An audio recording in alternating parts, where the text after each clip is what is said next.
በአንድ ወቅት ቤተሰብ ልጠይቅ አገር ቤት ማለት ከረጅም ዓመት በፊት ያኔ ስልክ እንደዚህ ደውላችሁ እንዴት ነው ልመጣ ነው ምናምን ማለት በማትችሉበት ዘመን ማለት ነው። አገር ቤት ዘመድ ልጠይቅ ቤተሰብ ልጠይቅ ሄድኩና ቤት ያደኩበት ቤት ሲገባ የሆነ ነገር ከልቤ ወደቀ።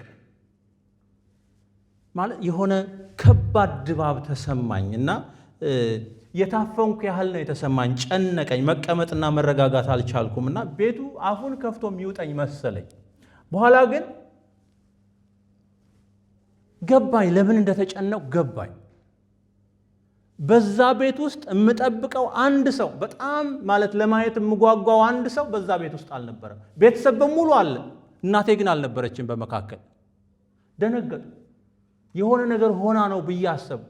ሰውነቴ መቆጣጠር የማልችለው ስሜት ነው የሚሰማኝና ይንቀጠቀጣል። ኧረ ወጣ ብላ ነው ትመጣለች ቢሉኝ መረጋጋት አልቻልኩም። ቤቱ በቃ ጨነቀኝ። ስለዚህ ወጣውና ደጅ ቁጭ አልኩ እስክትመጣ ድረስ። መጨረሻ ላይ ብቅ አለች ከነበረችበት ቦታ ማለት ነው።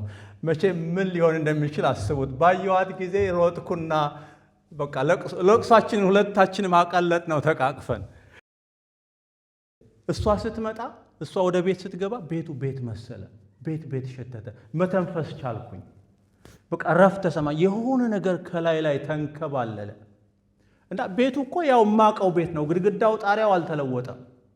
ግን ቤቱን ቤት ያሰኘው የኛን ቤት በተለይ የኛን ቤት ያሰኘው የእናቴ መገኘት ነው በዛ ቦታ። እናቴ ባትኖር ቤቱ ቤት አይመስልም። ወገኖቼ መንግስተ ሰማያትን መንግስተ ሰማያት ያደረገው ትልቁ እውነት መንገዶቹ በወርቅ መሰራታቸው አይደለም፣ ግድግዳዎቹ በእንቁ መሰራታቸው አይደለም። ኢየሱስ በዛ መገኘቱ ነው። ክብር ለእግዚአብሔር ይሁን። የወደደንንና የምንወደውን ጌታ በዛ ስለምናገኘው ለዘላለም ከሱ ጋር ስለምንኖር መንግስተ ሰማያት የሚያሰኘው እሱና እሱ ብቻ ነው። ወገኖቼ እዛ ብንሄድ እሱ ባይኖር ሚጨንቅ ይመስለኛል። ዋናው ወገኖቼ የሱ መገኘት ነው። ክብር ለስሙ ይሁን።